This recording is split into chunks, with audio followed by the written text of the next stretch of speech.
Baik, Assalamualaikum. Salam sejahtera, salam GBN, salam Malaysia dan salam kuasa ketiga. Jadi, jika audio jelas, minta bantuan orang ramai untuk memaklumkan menerusi mesej supaya saya tahu bahawa audionya jelas. Jadi, minta maaf kerana lambat memulakan live hari ini, tetapi saya kira tajuk yang menjadi perhatian ramai adalah usul percaya yang telah dibahas dan diundi di Parlimen hari ini selaras dengan janji Datuk Seri Anwar Ibrahim. Jadi mungkin anda semua sudah baca, tetapi ada juga yang minta saya ulas, dan ada juga orang yang bertanya berkenaan dengan undi tersebut. Ya, okey, bagi mereka yang memaklumkan bahawa suara jelas, terima kasih. Okey, saya mulakan ya. Sebenarnya semalam saya telah pun membuat satu live. Jadi saya rasa anda pun sudah menontonnya. Sekiranya anda belum menonton, anda boleh pergi ke YouTube Regi JC Rita Odin dan anda boleh menontonnya di sana. Sebenarnya ada dua live yang sudah pun menjelaskan perkara ini. Live pertama adalah live semalam, iaitu isu MOU. Laporan polis sudah dibuat, Anwar wajar letak jawatan kerana usul percaya sudah tidak bermakna. Jadi di situ semalam saya dah ulas dan jelaskan panjang lebar mengapa usul percaya ini sebenarnya tidak lagi bermakna, dan sewajarnya pada tanggapan saya, pada hemat saya, Anwar wajib letak jawatan. Dan hari sebelumnya, iaitu pada hari Sabtu, saya membuat satu live iaitu ugut sokong Perdana Menteri, MP perlu segera isytiharkan MOU itu tidak sah. Okey. So benda ni sebenarnya sudah jelaskan, dan sepatutnya live hari ini saya nak bincangkan the Malaysian dilemma. Okey, tapi ini saya akan lakukan esok lah. Okey, satu topik yang tidak 100% berkait dengan perkembangan politik semasa. Jadi pastikan anda bersama saya esok di mana saya membincangkan the Malaysian dilemma. Ya, bagaimana Islam akan berdepan ancaman sekiranya Melayu Islam tidak bersatu. So hari ini berdasarkan soalan-soalan yang diajukan kepada saya akan menyentuh semula tetapi secara ringkas isu usul percaya hari ini. Jadi anda sudah membaca laporan dan saya secara rawak memetik laporan Malaysia Kini yang menyatakan usul undi percaya terhadap Perdana Menteri Datuk Seri Anwar Ibrahim lulus dengan undian suara. Jadi undian suara ni dia hanya berdasarkan suara, iaitu berapa yang sokong, berapa yang tidak sokong dan sebagainya. Okey. Keputusan itu dicapai setelah Speaker Johari Abdul tidak mengadakan undian belah bahagi. Undian belah bahagi ini akan dilakukan apabila ada permintaan berbuat demikian dan disokong oleh MP yang lain, maka ianya bukan hanya berdasarkan suara tetapi akan dibuat kiraan berapa yang sokong dan tidak dan sebagainya. Okey, so itu tidak dilakukan. Jadi mengapa tidak dilakukan? Ini anda perlu faham. Apa yang Perikatan Nasional telah lakukan adalah tepat, iaitu apabila ditanya Taqiyuddin memberitahu pembangkang tidak meminta undi belah bahagi kerana tidak mahu mengundi dokumen yang tidak sah.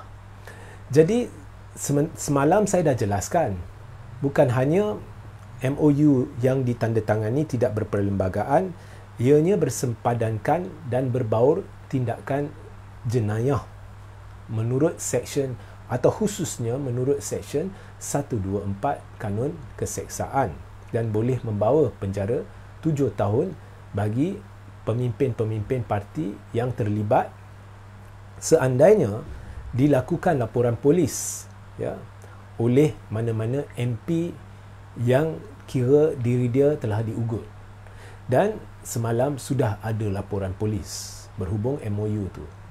Jadi sekalipun usul percaya ni lulus ke tak lulus ke, tetapi jika siasatan benar-benar dilakukan dan jika ada MP kemudiannya berkata bahawa diri dia ni sebenarnya tertekan untuk mengundi disebabkan MOU tu, maka ketua-ketua parti yang terlibat dengan MOU ni boleh disiasat bawah jenayah dan boleh dikenakan tindakan sekiranya didapati bersalah. Okey. Jadi Taqiyuddin apa yang dia kata tu betul. Jadi mereka tidak mengiktiraf. Jadi bagi mereka buang masa. Sebab kalau kita undi, ianya seolah-olah mengiktiraf. Kerana sehingga sekarang tidak ada kenyataan sebulat suara oleh MP-MP untuk menolak MOU tersebut. Okey. Jadi ini selaras dengan apa yang saya beritahu semalam. MOU, undi usul percaya ni sudah tidak bermakna. Okey. Dari kacamata saya, dari kacamata perlembagaan, saya kira pada hemat saya Anwar ni lulus ke tidak undi percaya, ianya masih tidak mustahil, ya, mustahil boleh dipercayai atau mustahil bebas daripada belenggu, dibelengui dengan isu sama ada ianya sah atau sahih atau tidak, ya. Jadi memang timbul tanda soal sama ada Anwar sebenar-benarnya masih merupakan Perdana Menteri Kerajaan Minoriti dan MP-MP diugut dan ditekan untuk menandatangani, ya, untuk menyokong Anwar, ya. Jadi untuk ulasan lebih lanjut anda wajib rujuk kepada live semalam. Di akhir siaran ini ianya akan terpapar link kepada live semalam, jadi anda wajib rujuk. Kemudian anda perlu rujuk live yang 1 hari sebelumnya, semuanya live pendek untuk mendapat gambaran penjelasan saya. So itu penghujahan saya. Dan undi suara ni sebenarnya bukannya begitu tepat, tidak semestinya tepat.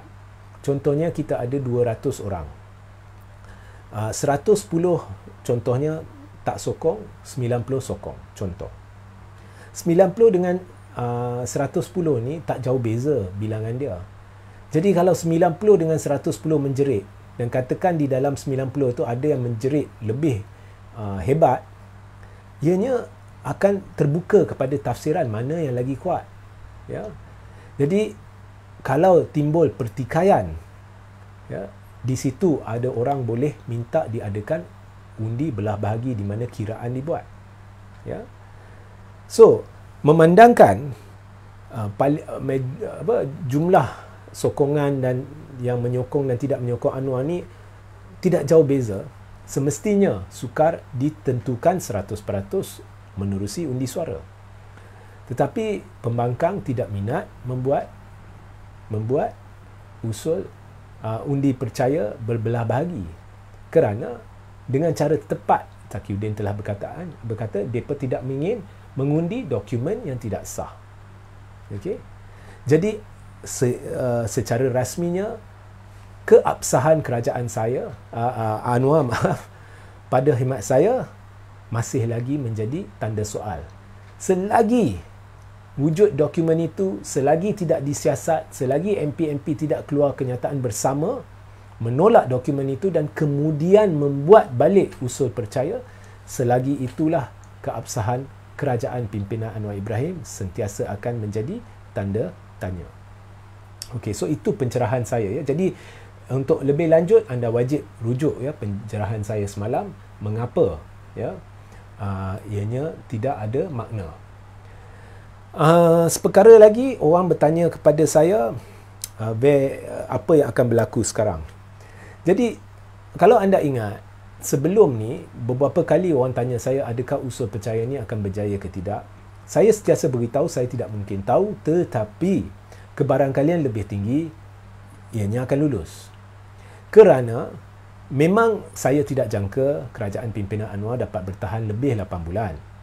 Tetapi sekalipun ada apa-apa langkah diambil ke apa ke, ianya akan makan masa. Ya, bukan 3 minggu selepas seorang itu dilantik sebagai Perdana Menteri. Jadi mengapa saya fikir Anwar tidak akan bertahan lebih 8 bulan, itu saya tidak ingin dan tidak akan membincangkan. Okey. So itu adalah penjelasannya. Jika anda ada soalan, anda boleh bertanya. Okey. Usah hiraukanlah Skar Cyber PKR ni, saya tahu apa nak buat. Okey. Baik. Satu lagi perkara yang telah diungkit oleh pihak tertentu, iaitu sepatutnya nak buat undi ni lebih baik dibuat undi sebelum lantikan PM. Ini saya sebenarnya setuju. Jadi ini sesuatu yang tidak wajib dilakukan, tetapi jika kerajaan telus, kerajaan ikhlas, boleh dilakukan pindaan perlembagaan supaya dibuat ketetapan supaya sebelum pemilihan PM ada sesi khas parlimen wajib, ya, di bawah perkara 43 yang dipinda untuk mengadakan usul percaya bagi pihak-pihak yang dicalonkan sebagai Perdana Menteri. Nah, ini saya benar-benar setuju. Ini sekaligus akan mengatasi masalah, ya, masalah yang berlaku sebelum ini apabila kerajaan tumbang ataupun selepas pilihan raya.